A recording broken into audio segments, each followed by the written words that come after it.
Segundo livro dos Reis, capítulo 13. No ano 23 do reinado de Joás, filho de Acasias, em Judá, Jeocás, filho de Jeú, se tornou rei de Israel. E governou 17 anos em Samaria.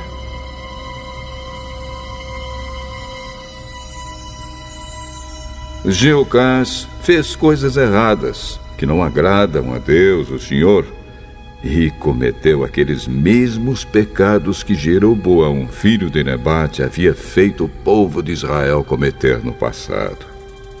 Ele nunca se afastou dos seus maus caminhos. Por isso, o Senhor ficou irado com Israel e deixou que o rei Hazael da Síria e o seu filho Ben-Hadad vencessem os israelitas muitas e muitas vezes. Então Jeocás orou a Deus, o Senhor, e ele respondeu à sua oração, pois viu como o rei da Síria fazia o povo de Israel sofrer.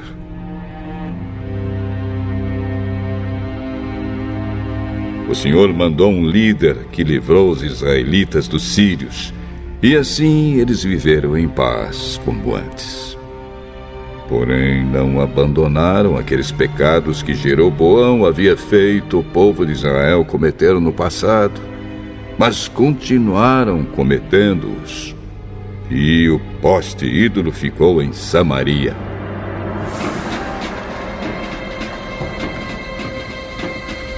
De todo o seu exército, Jeocás ficou somente com 50 cavaleiros, 10 carros de guerra e 10.000 soldados de infantaria, porque o rei da Síria havia acabado com os outros, esmagando-os como pó.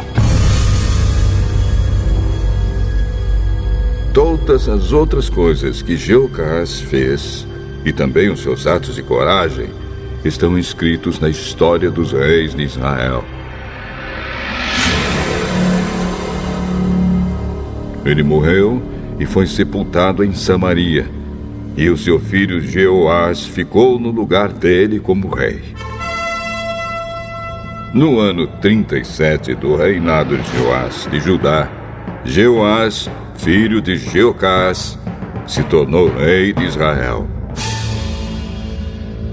E governou 16 anos em Samaria.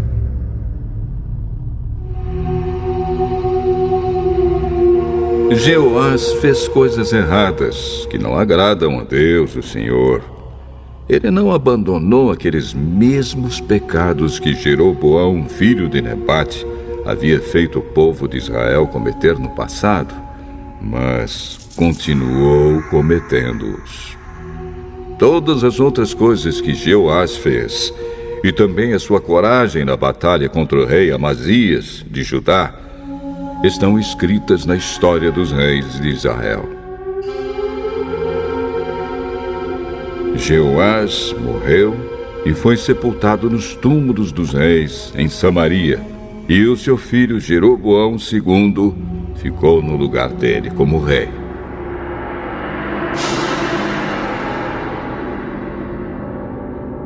O profeta Eliseu foi atacado por uma doença sem cura.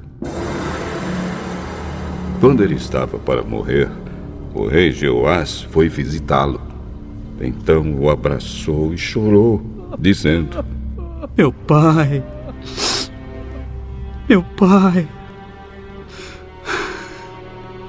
o Senhor foi como um exército para defender Israel. Então Eliseu disse: Pegue um arco e algumas flechas.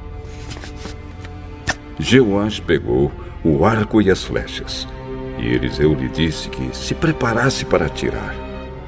E o rei fez o que ele mandava. Aí Eliseu pôs as mãos por cima das mãos do rei e disse: Abra a janela, que dá para o lado da Síria. O rei abriu. Então Eliseu mandou: Atire a flecha. Assim que o rei atirou, Eliseu disse: O Senhor é a flecha do Senhor Deus. É por meio do Senhor que Deus vai conseguir a vitória contra a Síria. O Senhor lutará contra os sírios em Afeca até vencê-los.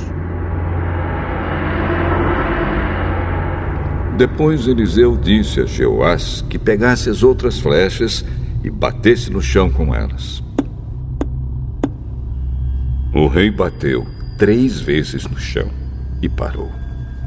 Eliseu ficou zangado com isso e disse: O Senhor devia ter batido 5 ou 6 vezes, e assim venceria completamente os sírios. Mas agora vai vencê-los só 3 vezes. Então Eliseu morreu e foi sepultado.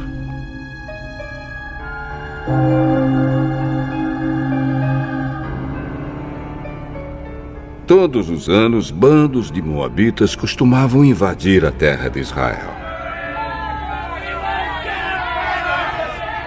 Certa vez, alguns israelitas que estavam fazendo o enterro viram um desses bandos. Então os israelitas jogaram o defunto na sepultura de Eliseu e fugiram. Assim que o corpo tocou nos ossos de Eliseu, o homem ficou vivo de novo e se levantou. O rei Hazael da Síria dominou o povo de Israel durante todo o tempo em que Jeocás foi rei. Mas o Senhor Deus foi bondoso com os israelitas. Ele não deixou que fossem destruídos, mas ajudou-os por causa da aliança que havia feito com Abraão, com Isaque e com Jacó. Ele nunca esqueceu o seu povo. Quando o rei Hazael da Síria morreu, o seu filho Ben-Hadad se tornou rei.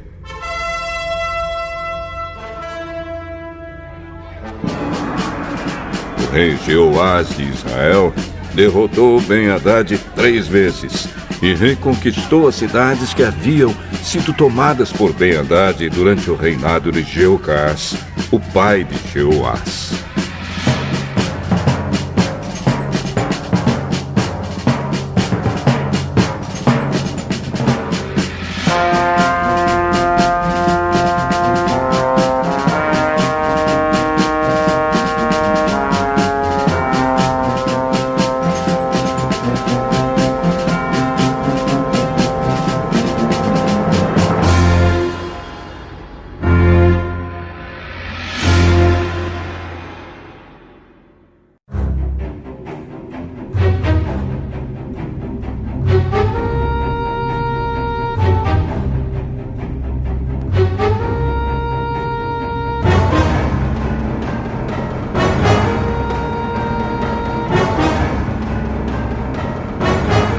O segundo livro dos Reis, capítulo 14.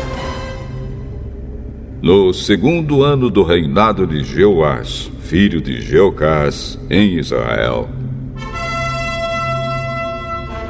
Amazias, filho de Joás, se tornou rei de Judá. Quando isso aconteceu, Amazias tinha 25 anos. Ele governou 29 anos em Jerusalém.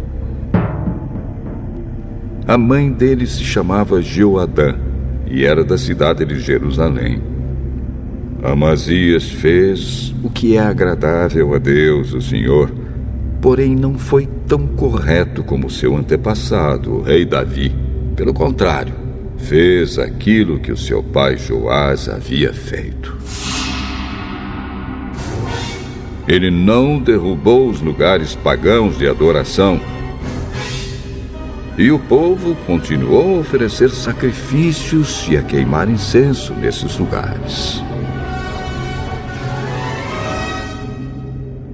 Assim que se firmou no poder, Amazias mandou matar os oficiais que haviam assassinado seu pai, o rei.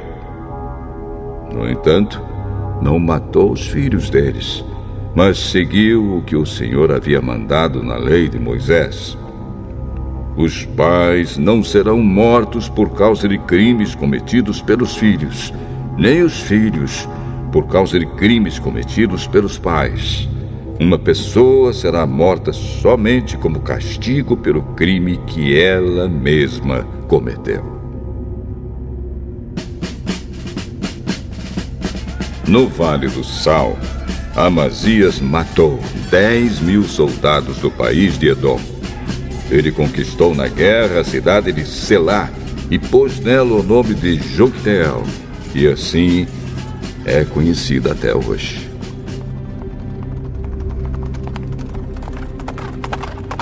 Então Amazias mandou mensageiros ao rei Jeoás de Israel, desafiando-o para uma batalha. Mas o rei Jeoás respondeu assim: Uma vez, o espinheiro dos montes Líbanos mandou a seguinte mensagem para um cedro: Dê a sua filha em casamento para o meu filho. Mas um animal selvagem passou por ali e pisou em cima do espinheiro. De fato, você, Amazias, venceu os edomitas e por isso está todo orgulhoso. Alegre-se com a sua fama e fique em casa. Para que arranjar um problema que trará somente a desgraça para você e para o seu povo? Mas Amazias não quis atender. Então o rei Jeoás saiu com seus soldados e lutou contra ele em Bet-Semes, na região de Judá. O exército de Amazias foi derrotado e todos os seus soldados fugiram para casa. Jeoás prendeu Amazias em Bet-Semes, avançou para Jerusalém e derrubou as muralhas da cidade, desde o portão de Efraim até o portão da esquina, um trecho de mais ou menos 200 metros. Ele pegou toda a prata e todo o ouro que achou. Pegou todos os objetos do templo e todos os tesouros do palácio, e também levou reféns. E voltou para Samaria. Todas as outras coisas que Jeoás fez, e também a sua coragem na batalha contra o rei Amazias de Judá, estão escritas na história dos reis de Israel. Jeoás morreu e foi sepultado nos túmulos dos reis em Samaria. E o seu filho, Jeroboão II, ficou no lugar dele como rei. O rei Amazias de Judá viveu 15 anos depois da morte do rei de Israel, Jeoás, filho de Jeocás. Todas as outras coisas que Amazias fez estão escritas na história dos reis de Judá.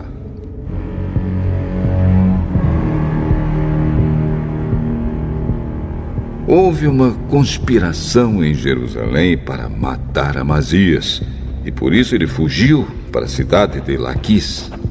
Mas os seus inimigos o seguiram até lá e o mataram. O seu corpo foi levado de volta para Jerusalém num cavalo e foi sepultado nos túmulos dos reis na cidade de Davi.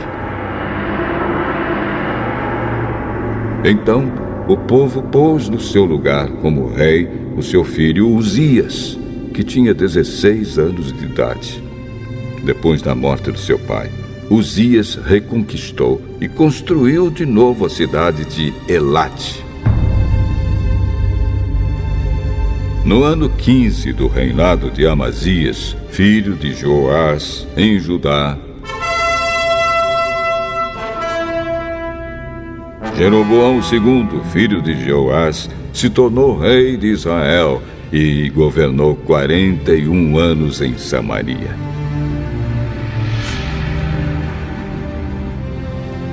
Jeroboão II fez coisas erradas que não agradam a Deus, o Senhor. Não abandonou aqueles mesmos pecados que Jeroboão, filho de Nebate, havia feito o povo de Israel cometer no passado. Jeroboão II conquistou de novo todo o território que havia sido de Israel, desde a subida de Amate, no norte, até o Mar Morto, no sul. O Senhor, o Deus de Israel, havia prometido isso por meio do seu servo, o profeta Jonas, filho de Amitai, que era de Gate-Efer. O Senhor Deus viu o terrível sofrimento dos israelitas. Não havia ninguém mesmo, que os ajudasse. Mas o Senhor não tinha a intenção de destruir o povo de Israel completamente e para sempre. Por isso, ele os livrou por meio do rei Jeroboão II. Todas as outras coisas que Jeroboão II fez, o seu poder, como ele lutou e como conquistou de novo as cidades de Damasco e Amate para Israel, tudo está escrito na história dos reis de Israel.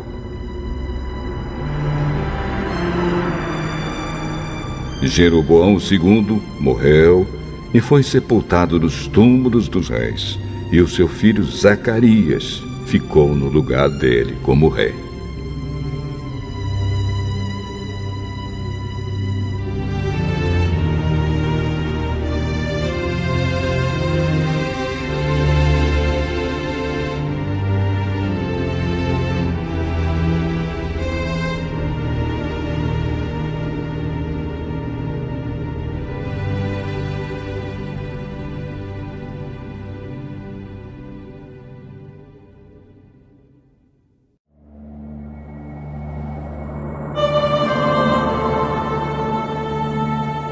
Segunda Carta de Pedro, capítulo 1.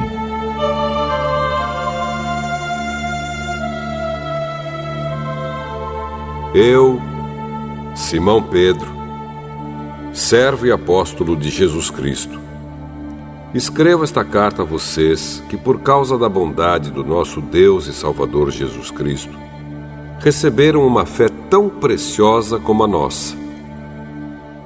Que a graça e a paz estejam com vocês e aumentem cada vez mais, por meio do conhecimento que vocês têm de Deus e de Jesus, o nosso Senhor.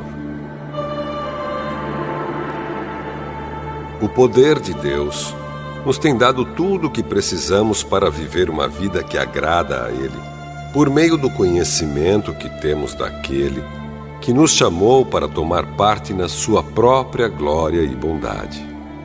Desse modo, Ele nos tem dado os maravilhosos e preciosos dons que prometeu. Ele fez isso para que, por meio desses dons, nós escapássemos da imoralidade que os maus desejos trouxeram a este mundo e pudéssemos tomar parte na sua natureza divina. Por isso mesmo, façam todo o possível para juntar a bondade e a fé que vocês têm.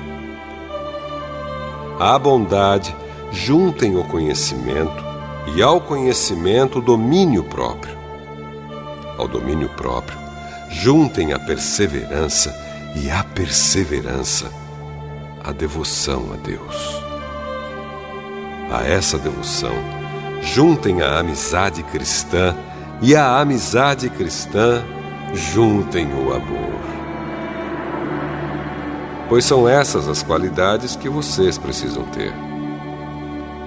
Se vocês as tiverem e fizerem com que elas aumentem, serão cada vez mais ativos e produzirão muita coisa boa, como resultado do conhecimento que vocês têm do nosso Senhor Jesus Cristo. Mas quem não tem essas coisas é como um cego, ou como alguém que enxerga pouco, e que esqueceu que foi purificado dos seus pecados passados. Portanto, meus irmãos, procurem ficar cada vez mais firmes na certeza de que Deus os chamou e escolheu. Se vocês fizerem isso, jamais abandonarão a fé. E assim receberão todo o direito de entrar no reino eterno do nosso Senhor e Salvador Jesus Cristo. Por isso, farei sempre com que vocês lembrem dessas coisas, embora já as conheçam e estejam firmes na verdade que receberam.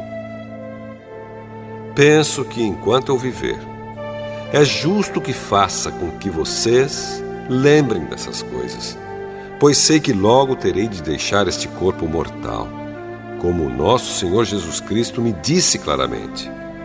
Portanto, farei tudo o que puder para que depois da minha morte vocês lembrem sempre dessas coisas. Nós não estávamos contando coisas inventadas quando anunciamos a vocês a vinda poderosa do nosso Senhor Jesus Cristo, pois com os nossos próprios olhos nós vimos a sua grandeza. Nós estávamos lá quando Deus, o Pai, lhe deu honra e glória. Ele ouviu a voz da suprema glória dizer: "Este é o meu filho querido, que me dá muita alegria." Nós mesmos ouvimos essa voz que veio do céu quando estávamos com o Senhor Jesus no Monte Sagrado. Assim temos mais confiança ainda na mensagem anunciada pelos profetas. Vocês fazem bem em prestar atenção nessa mensagem, pois ela é como uma luz que brilha em lugar escuro até que o dia amanheça e a luz da estrela da manhã brilhe no coração de vocês.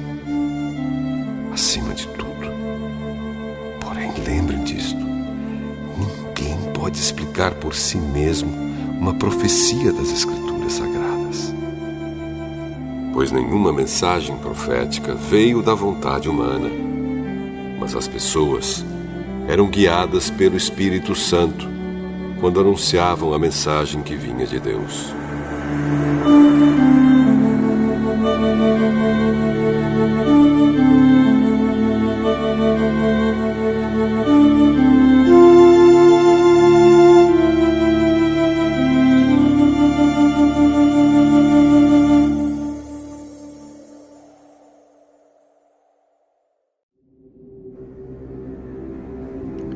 Segunda Carta de Pedro, capítulo 2.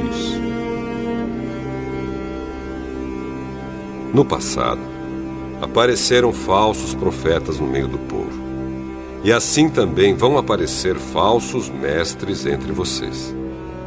Eles ensinarão doutrinas destruidoras e falsas, e rejeitarão o mestre que os salvou. E isso fará com que caia sobre eles uma rápida destruição. Mesmo assim, muita gente vai imitar a vida imoral deles. E por causa desses falsos mestres, muitas pessoas vão falar mal do caminho da verdade. Em sua ambição pelo dinheiro, esses falsos mestres vão explorar vocês, contando histórias inventadas. Mas faz muito tempo que o juiz está alerta e o destruidor deles está bem acordado. Pois Deus não deixou escapar os anjos que pecaram, mas os jogou no inferno e os deixou presos com correntes na escuridão, esperando o dia do julgamento.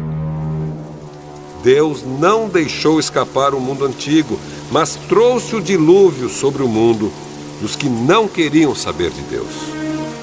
A única pessoa que ele salvou foi Noé, que anunciou que todos deviam obedecer a Deus. E Deus também salvou mais outras 7 pessoas. Deus condenou as cidades de Sodoma e Gomorra, destruindo-as com fogo, como exemplo do que vai acontecer com os que não querem saber dele. Ele salvou Ló, um homem bom, que estava aflito porque conhecia a vida daquela gente imoral. Todos os dias esse homem bom, que vivia entre eles, ficava muito agoniado ao ver e ouvir as coisas más que aquela gente fazia. Tudo isso nos mostra que o Senhor sabe como livrar das aflições as pessoas dedicadas a Ele, e também sabe como guardar os maus debaixo de castigo para o dia do julgamento. Ele castigará especialmente os que seguem os seus próprios desejos imorais e desprezam a autoridade dele. Esses falsos mestres são atrevidos e orgulhosos. Eles não têm nenhum respeito pelos gloriosos seres celestiais e os insultam. Ora, até mesmo os anjos, sendo muito mais fortes e poderosos do que esses falsos mestres, não os acusam com insultos na presença do Senhor. Mas esses homens agem por instinto, como os animais selvagens que nascem para serem caçados e mortos. Eles xingam aquilo que não entendem. Por tudo isso, eles serão destruídos como animais selvagens e pagarão com sofrimento o sofrimento que causaram aos outros. Eles têm prazer em satisfazer em pleno dia os seus desejos imorais. Quando se reúnem com vocês, são uma vergonha e um escândalo, divertindo-se o tempo todo com os seus modos enganosos. Não podem ver uma mulher sem a desejarem, e o seu apetite pelo pecado nunca fica satisfeito. Enganam as pessoas fracas e só pensam em ganhar dinheiro. Eles estão debaixo da maldição de Deus. Andam perdidos porque se desviaram do caminho certo. Seguem o caminho de Balaão, filho de Beor, que cobiçou o dinheiro que ia receber fazendo mal e foi repreendido por causa do seu pecado. Pois uma jumenta falou com voz humana e acabou com as loucuras do profeta. Esses falsos mestres são como poços sem água e como nuvens levadas pelo vento.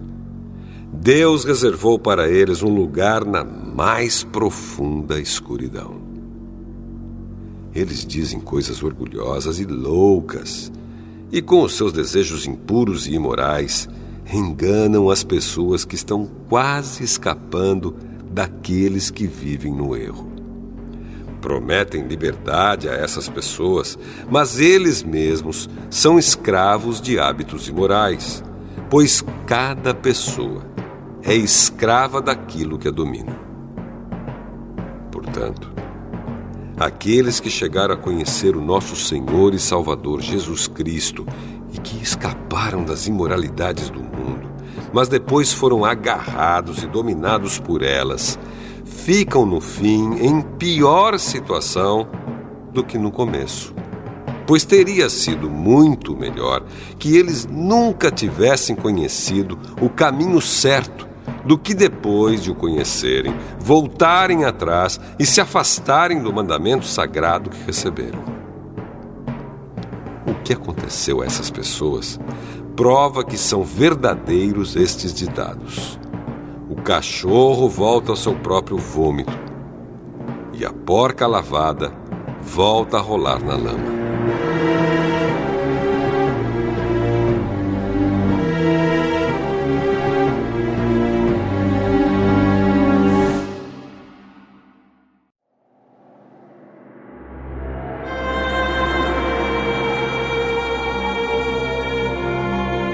Segunda Carta de Pedro, capítulo 3. Meus queridos amigos, esta é a segunda carta que estou escrevendo a vocês. Nessas duas cartas, procuro despertar pensamentos puros na mente de vocês, fazendo com que lembrem dessas coisas. Quero que lembrem das palavras ditas há muito tempo pelos santos profetas e do mandamento do nosso Senhor e Salvador, que foi dado a vocês por meio dos apóstolos que anunciaram o Evangelho a vocês. Primeiro, vocês precisam saber que nos últimos dias vão aparecer homens dominados pelas suas próprias paixões. Eles vão zombar de vocês, dizendo: ele prometeu vir, não foi? Onde está ele? Os nossos pais morreram e tudo continua do mesmo jeito que era, desde a criação do mundo. Esses zombadores esquecem, de propósito, que há muito tempo Deus deu uma ordem e os céus e a terra foram criados. Esquecem que a terra foi formada da água e no meio da água, e também que pela água do dilúvio o mundo antigo foi destruído. Mas os céus e a terra, que agora existem, estão sendo guardados pela mesma ordem de Deus, a fim de serem destruídos pelo fogo. Estão sendo guardados para o dia do julgamento e da destruição dos que não querem saber de Deus. Meus queridos amigos, não esqueçam isto. Para o Senhor, um dia é como 1000 anos, e 1000 anos como um dia. O Senhor não demora a fazer o que prometeu, como alguns pensam. Pelo contrário, Ele tem paciência com vocês, porque não quer que ninguém seja destruído, mas deseja que todos se arrependam dos seus pecados. Porém, o dia do Senhor chegará como um ladrão. Naquele dia, os céus vão desaparecer com um barulho espantoso e tudo o que há no universo será queimado. A terra e tudo o que existe nela vão sumir. Sabendo que tudo isso vai ser destruído assim, então, que tipo de gente vocês precisam ser?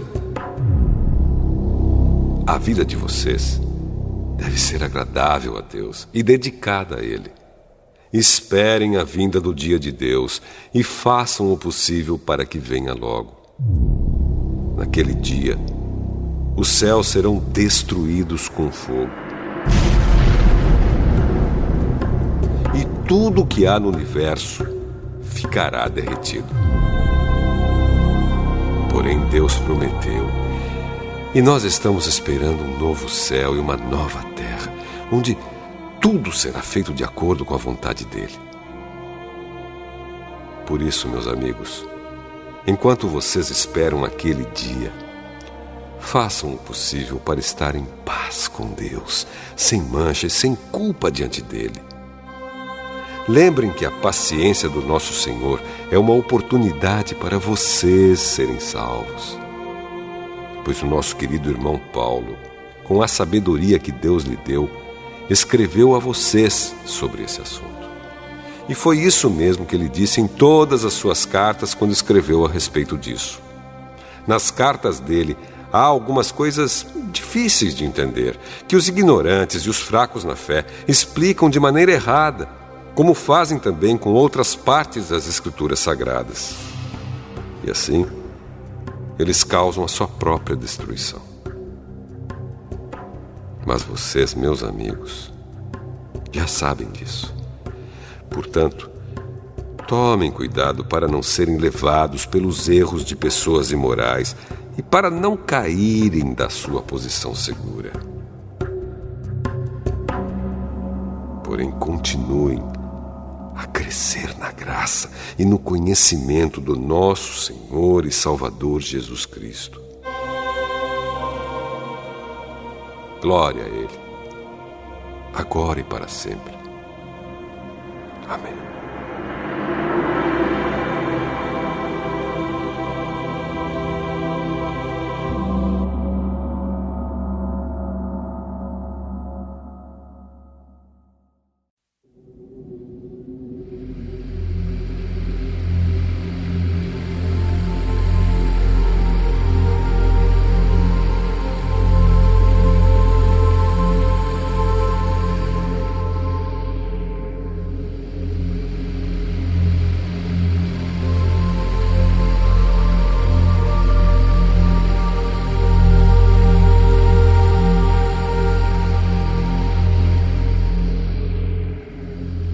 Provérbios, capítulo 17.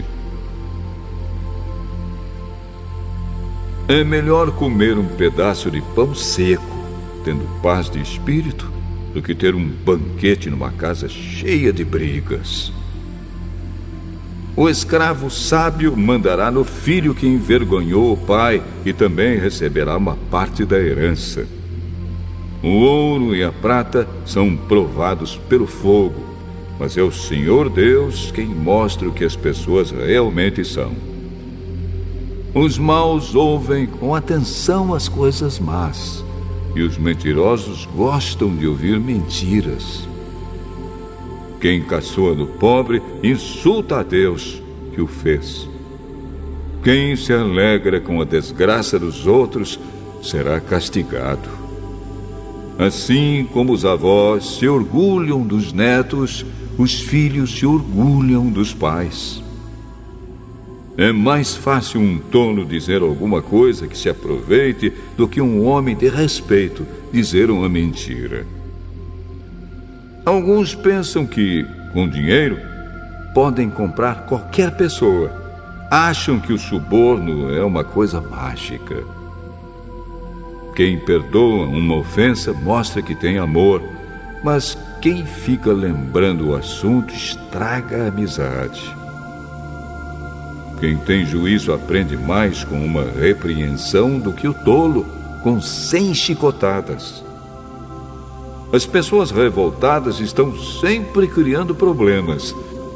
Por isso a morte virá para elas como um mensageiro cruel. É melhor encontrar uma ursa da qual roubaram os filhotes do que um homem sem juízo, ocupado com as suas tolices. Quem paga o bem com o mal não afastará o mal da sua casa. O começo de uma briga é como a primeira rachadura numa represa. É bom parar antes que a coisa piore. Há duas coisas que o Senhor Deus detesta: que o inocente seja condenado e que o culpado seja declarado inocente. Não adianta nada o tolo gastar dinheiro para conseguir a sabedoria, porque ele não aprende nada mesmo. O amigo ama sempre, e na desgraça ele se torna um irmão. Somente um tolo aceitaria ficar como fiador do seu vizinho. As pessoas revoltadas gostam de briga, e quem vive se gabando está correndo para a desgraça. Quem vive pensando e dizendo coisas más não pode esperar nada de bom, mas só a desgraça. O pai de filhos sem juízo só tem tristezas e sofrimentos. A alegria faz bem à saúde. Estar sempre triste é morrer aos poucos. Os juízes desonestos se vendem por dinheiro e por isso são injustos nas suas sentenças. Quem tem juízo procura sabedoria, mas o tolo não sabe o que quer. O filho sem juízo é tristeza para o seu pai e amargura para sua mãe. Não é bom multar um homem correto. Não é certo castigar os líderes honestos. Quem controla suas palavras é sábio, e quem mantém a calma mostra que é inteligente. Até um tolo pode passar por sábio e inteligente se ficar calado.